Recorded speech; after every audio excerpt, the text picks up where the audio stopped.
बिस्मिल्लाहिर्रहमानिर्रहीम। अस्सलाम वालेकुम स्टूडेंट। जी स्टूडेंट्स, आज हम एक्सरसाइज 8.2 का थ्योरम 8.2 करेंगे। ठीक है, इससे पहले यूनिट 1 से 7 तक और लास्ट जो आपका यूनिट है प्रैक्टिकल ज्योमेट्री आपको प्लेलिस्ट से मिल जाएगी। 8.1 भी मैंने अपलोड कर दिया। अब हम 8.2 स्टार्ट करते हैं। और जी स्टूडेंट्स, अगर आपने मेरा चैनल सब्सक्राइब नहीं किया काइंडली सब्सक्राइब कर दें, साथ ही बेल आइकन पर क्लिक कर दें ताकि हर आने वाली न्यू वीडियो आप तक पहुंच सके। थ्योरम में आपको कह रहे हैं इन एन एब्ट्यूज एंगल ट्रायंगल। आपको कह रहे हैं कि आपने के पास एक ऐसा ट्रायंगल है जो एब्ट्यूज एंगल है, मतलब कि एक ऐसा ट्रायंगल है जिसमें एक एंगल 90 से ग्रेटर है। जिस तरह आप ये देख सकते हैं यहाँ पर, अगर आपके पास एक ट्रायंगल बना हो तो ये 90 से ग्रेटर एंगल है। The square on the side opposite to an acute angle. अब यहाँ पर इस थ्योरम में सारी जो है ना वो एक्यूट एंगल की बात हो रही है। ठीक है, एक्यूट एंगल किसको बोलते हैं?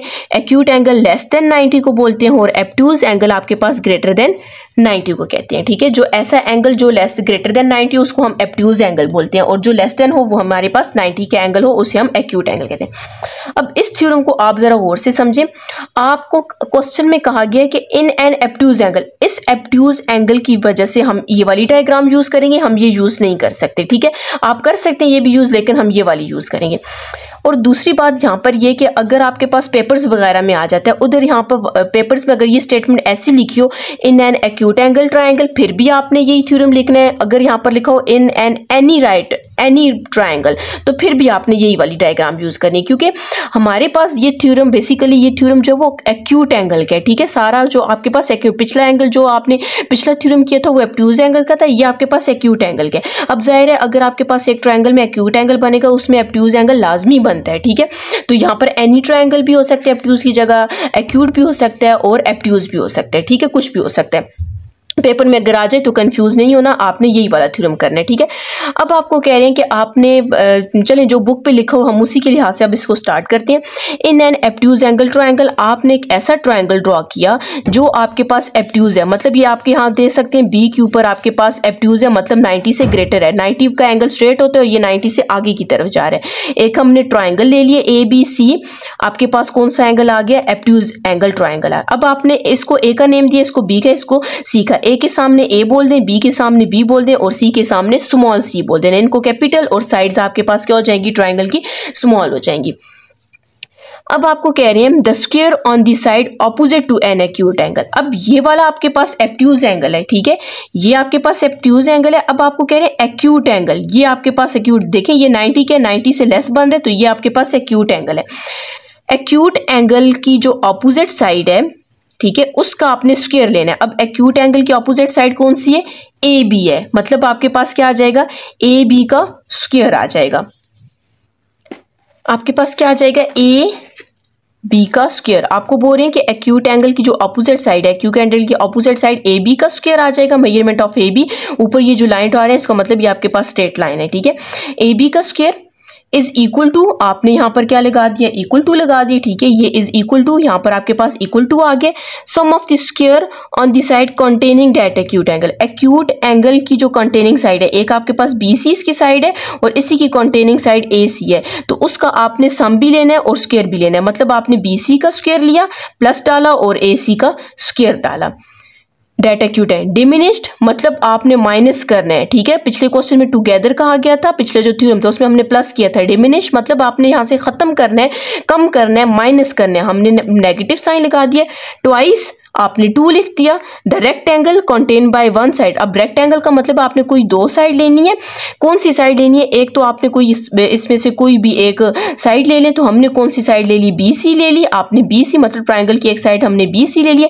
And the projection on it of the other. अब यहाँ पर याद रखना है प्रोजेक्शन एक्यूट एंगल की बात हो रही है। ठीक है, हमने एक्यूट एंगल का प्रोजेक्शन लेना है। अब ये देखें, ये ए सी एक्यूट एंगल, अगर आपको बोला जाता है एब्ट्यूज एंगल का प्रोजेक्शन बी डी है। ठीक है, ये एब्ट्यूज एंगल का प्रोजेक्शन। अब एक्यूट एंगल यहां से बन रहा है, तो एक्यूट एंगल का प्रोजेक्शन ये डी सी आपके पास होगा। सी डी बोल दें या डी सी, एक ही बात है। तो सी डी आपके पास किसका प्रोजेक्शन है? ए सी का। मतलब ये जो एक्यूट एंगल बन रहा है इसका प्रोजेक्शन नीचे वाला क्या आ जाएगा? सी डी आ जाएगा। ये हमारे पास थ्योरम की स्टेटमेंट आ गई थी।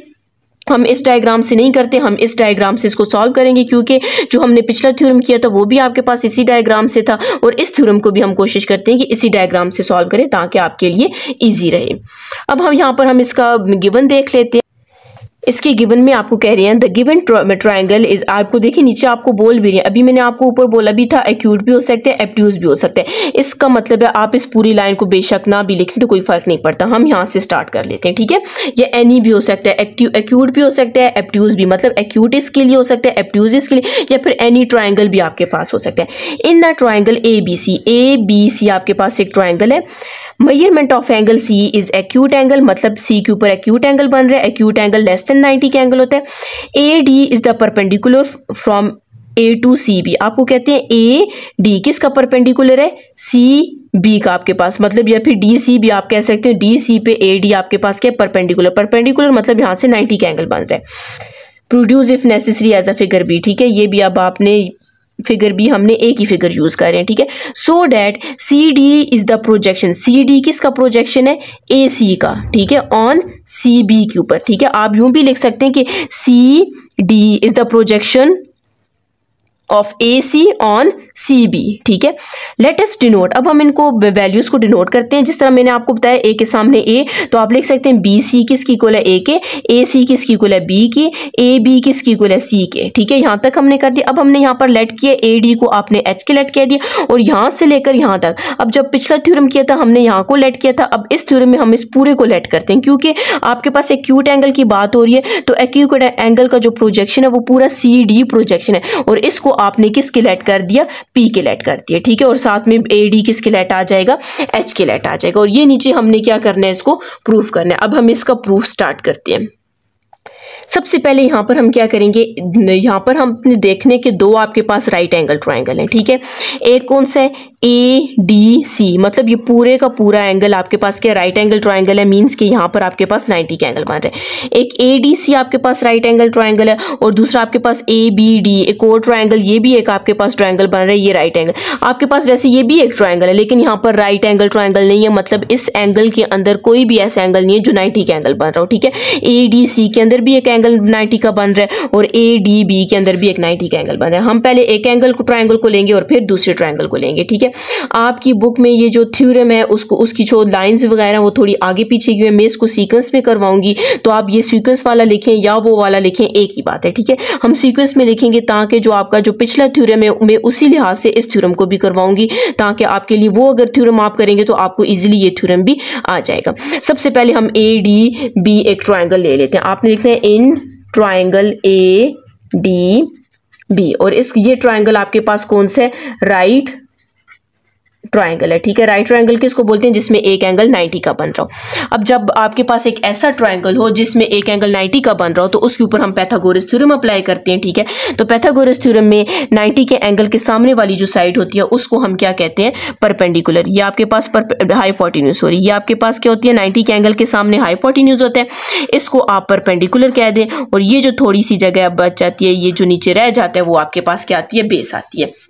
अब बाय पाइथागोरस थ्योरम तो हमारे पास क्या आ जाएगा, H square equals to P square plus B square. तो इसका रीजन आप क्या देंगे यहाँ पर, पाइथागोरस थ्योरम,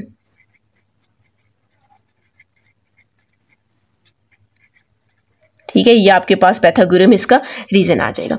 अब पाइथागोरस थ्योरम में एच है, एच आपके पास किसकी इक्वल है, ए बी के, आप लिखेंगे मेजरमेंट ऑफ ए बी का होल स्क्वायर। उसके बाद परपेंडिकुलर है, तो परपेंडिकुलर आपके पास ए डी है, मेजरमेंट ऑफ ए डी का होल स्क्वायर। उसके बाद बेस है, तो बेस आपके पास क्या है, बी डी या डी बी आप कुछ भी लिख सकते हैं, ठीक है, बी डी का होल स्क्वायर आ जाएगा।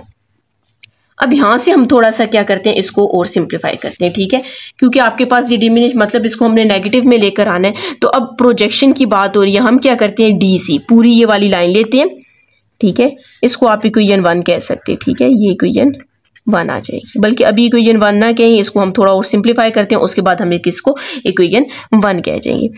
अब हमने क्या करना है, यहाँ से हम पूरा ले लेते हैं डी सी, हमने लिखना है मेजरमेंट ऑफ डी सी, किसकी ब्रैकेट ना डालें, मेजरमेंट ऑफ डी सी किसकी इक्वल है, measurement of D B plus measurement of B C की इक्वल है। देखें डी सी पूरी लाइन किसकी इक्वल है, इन दोनों को सम करेंगे तो पूरी लाइन आ जाएगी, आपके पास ये आ गई है। अब यहाँ से हम क्या करते हैं कि ये जो आपके पास बी डी है, ठीक है, इसमें से हम क्या करते हैं बी डी को फाइंड कर लेते हैं और इस बी डी की वैल्यू को हम यहाँ पर पुट कर देते हैं, ठीक है। अब ये वैल्यू फाइंड मैंने करनी है तो मेजरमेंट ऑफ डी सी, ये प्लस है तो इस साइड पे आके क्या हो जाएगा, माइनस हो जाएगा। सॉरी ये मैं ब्रैकेट बार बार लगा रही हूँ, ब्रैकेट नहीं लगानी, ठीक है। मेजरमेंट ऑफ बी डी, इसको मैं अरेंज करके लिखती हूँ तो मेजरमेंट ऑफ बी डी किसकी इक्वल आ जाएगा, measurement of D C minus measurement of B C की इक्वल आ जाएगा। इसको हम इक्वेशन 1 क्या ही देते हैं क्योंकि उसमें अब हम इसको पुट करेंगे। अब हम क्या करते हैं, ये जो बी डी की वैल्यू है ये इसमें पुट कर देते हैं। आप लिखेंगे इसको लिखते हैं पुट 2 बोल देते हैं, पुट इक्वेशन 2 इन इक्वेशन 1। हम इक्वेशन 1 में पुट करते हैं measurement of A B whole square आपके पास वैसे ही रहेगा equals to measurement of A D को भी आपने वैसे ही रखना है होल स्क्वायर। अब बी डी किसकी इक्वल आया, डी सी और बी सी की इक्वल आया तो प्लस इस पूरी वैल्यू की जगह हम ये वैल्यू पुट कर देते हैं, मेजरमेंट ऑफ बी डी की जगह measurement of D C minus measurement of B C, और यहाँ पर स्क्वायर है तो हमने साथ में स्क्वायर भी लगा देना है। अब हम यहाँ से क्या करते हैं, स्क्वायर को ओपन भी कर देते हैं, ठीक है। तो मेजरमेंट ऑफ ए बी का whole square equals to measurement of A D का होल स्क्वायर। आपके पास a माइनस बी को होल स्क्वायर है तो आप रीजन में लिख सकते हैं a minus B whole square equals to A square plus B square minus 2ab। तो आपने a का स्क्वायर लेना है, मतलब मेजरमेंट ऑफ डी सी का square a square plus b का square measurement of B C का स्क्वायर माइनस 2, a आपके पास क्या है डी सी और b आपके पास क्या है माइन बी सी आ जाएगा। ये वैसे ही रखा, a माइनस बी का whole square a square plus B square minus 2ab। इसको हम क्या कह देते हैं, इक्वेशन 3 कह देते हैं, ठीक है। ये इक्वेशन 3 आ गई है। अब हमने क्या करना है, अभी हमने एक राइट एंगल ट्रायंगल लिया था, ए बी डी का राइट एंगल ट्रायंगल लिया। अब हम क्या करते हैं, ये पूरा राइट एंगल ट्रायंगल ले लेते हैं। तो आपके पास लिखेंगे इन ट्रायंगल ए डी सी, ठीक है। आपकी बुक में क्या किया हुआ है कि आपकी जो बुक है उसमें ये लिया और फिर बीच में से उन्होंने ये ट्रायंगल नहीं लिखा हुआ तो उन्होंने डायरेक्ट ये जो इक्वेशन एक बना दिया तो वो आपको समझ नहीं आएगी। हमने क्या किया, पहले एक ट्रायंगल लिया उसको सॉल्व किया, सॉल्व करने के बाद इक्वेशन 3 आ गया। अब हम ए डी सी लेंगे, मतलब दूसरा राइट एंगल ट्रायंगल लेंगे, उसके ऊपर पाइथागोरस थ्योरम अप्लाई करते हैं। अब ये देखें ए डी सी एंगल के सामने 90 के एंगल के सामने क्या होता है आपके पास, हाइपोटेन्यूज। ये पूरा परपेंडिकुलर, अब ये पूरी की पूरी आपके पास क्या है, बेस है, मतलब डी से लेकर सी तक आपके पास क्या है, बेस है। Pythagoras theorem hypotenuse square perpendicular square and base square. अब हाइपोटेन्यूज आपके पास क्या है, ए सी का स्क्वायर आ जाएगा, परपेंडिकुलर आपके पास ए डी और बेस आपके पास क्या है, D C, measurement of D C का होल स्क्वायर आ जाएगा। अब यहाँ से हम लोग क्या करते हैं कि आपके पास ये आपने प्रूफ को भी ज़रा देखना। देखिए अब हम लोगों के पास वैसे ए बी भी आ गया, अब इसमें ए डी नहीं है, आप ज़रा गौर करें। इसमें जब हमने जो प्रूफ करने उसमें सी डी भी है, आपके पास बी सी भी है, लेकिन ए डी नहीं है। तो इसका मतलब यहाँ से हमने ए डी को ख़त्म करना है। तो ए डी को ख़त्म करना है, हम इसको दूसरी साइड ले जाते हैं, measurement of A C whole square, ये माइनस हो जाएगा, measurement of D C whole square equals to measurement of A D whole square. अब ये जो आपके पास इक्वेशन 4 आई है, आपने लिखना है पुट 4 इन 3, पुट इक्वेशन 4 इन 3, आपने 3 में पुट कर देना है, मतलब ए डी की जगह हम ये वैल्यू पुट कर देते हैं। पहले हम लिखते हैं measurement of A B whole square equals to A D की जगह आपने ये वो पूरी वैल्यू पुट करनी है, measurement of A C whole square minus measurement of D C whole square plus, अब ये देखिए ए डी की जगह मैंने पुट कर दी। अब ये आगे वाली वैल्यूज हम वैसे ही लिख देते हैं, ठीक है। कौन सी आ जाएंगी, measurement of D C whole square plus measurement of B C whole square minus 2 measurement of D C and measurement of B C आ जाएगा। अब आप देख सकते हैं कि आपके पास ये जो मेजरमेंट ऑफ डी सी है और मेजरमेंट ऑफ डी सी आपके पास क्या हो जाएगा, कैंसिल हो जाएगा, ठीक है। तो यहाँ पर हम क्या करते हैं, इसकी जो वैल्यूज रह गई हैं हम वो वैल्यूज लिख लेते हैं। एक ये रह गया, ऊपर उसके आपके पास measurement of A C whole square रह गया, फिर plus measurement of B C whole square -2 measurement of D C and measurement of B C. अब ये जो आपके पास जो वैल्यूज आई थी हम इनकी जगह वैल्यू पुट करते हैं। ए बी किसकी इक्वल बोला हुआ है हमने, सी का स्क्वायर आ जाएगा। ए सी किसकी इक्वल बोला हुआ है, बी का स्क्वायर प्लस बी सी ए का स्क्वायर -2 डी सी आपने पी बोला था और बी सी हमारे पास क्या आ गया, ए आ गया। इसको मैं थोड़ा अरेंज करके लिख देती हूँ। ए स्क्वायर को, सॉरी यहाँ पर आप देख लें वो समझ नहीं लगी मुझे, कैमरा थोड़ा ऊपर नीचे हो गया था। हमने यहाँ से क्या किया, ए बी का whole square measurement of A C minus measurement of D C, मतलब ये जो ए डी है इसकी जगह हमने क्या पुट कर दी, ये वैल्यू पुट कर दी। डी सी भी आपने वैसे ही रखने, बी सी भी वैसे ही रखने, 2A B C और बी सी भी वैसे ही रखने। ये सी डी कैंसिल हो जाएगा, जो वैल्यूज़ रहेगी हमने वो वैल्यूज़ लिख दी है।